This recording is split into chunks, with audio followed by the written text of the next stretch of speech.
The shit no one warned you about postpartum edition. Today we're going to talk about postpartum shaking. This is something that can take a lot of people by surprise.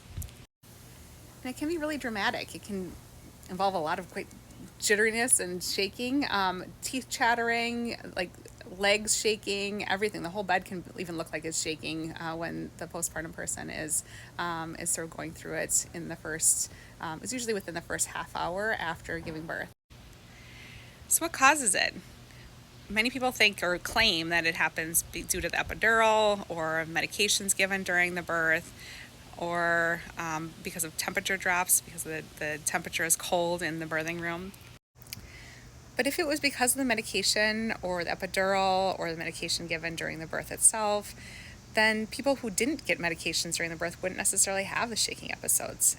And we see that they do. Research shows us that about 20% of people who give birth without medications have the shaking episodes. About 50% of people who get an epidural and about 50% of people who have a cesarean birth also have the shaking episodes. Studies also show that it isn't related to thermoregulatory issues, so it's not necessarily because of the temperature. So I have a different theory. I think it's our body going through our stress cycle. It's our body's completing our stress cycles. So our bodies go through stress throughout the day, the weeks, and especially during birth, right? We're going through a very stressful situation for our bodies, and our bodies need to release that stress. And if you think about animals in the wild, for example, when an antelope is running away from a lion and finally gets away and maybe falls down on the ground, and you can watch and you can see that when that animal gets up again, what they do is they typically shake. They shake their bodies, and then they walk away, sort of like nothing happened. This is what our human body is trying to do as well. Our body is trying to release that energy. This also happens at other points in our lives when we have a significant trauma, and it's sort of our trauma response, and it's called a neurogenic tremor.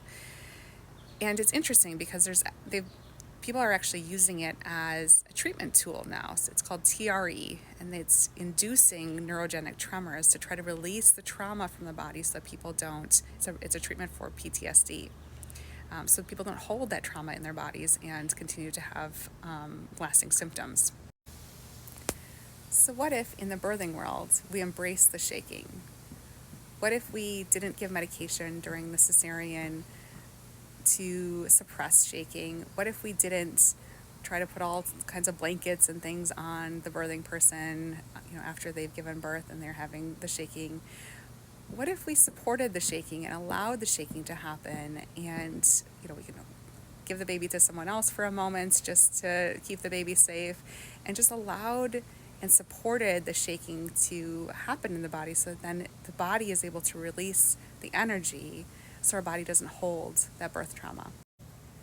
To me, it's not a surprise that during the cesarean births that there is a higher degree of shaking. I don't think it has to do with the medications given during the cesarean. I think it has to do with the body going through more trauma during that time, with the incision and having the organs removed from the body, things shifted around. There's a lot of stuff going on, and especially for folks that are having emergency cesarean births, that can be very traumatic. And so I'm not surprised that shaking happens maybe more in this scenario.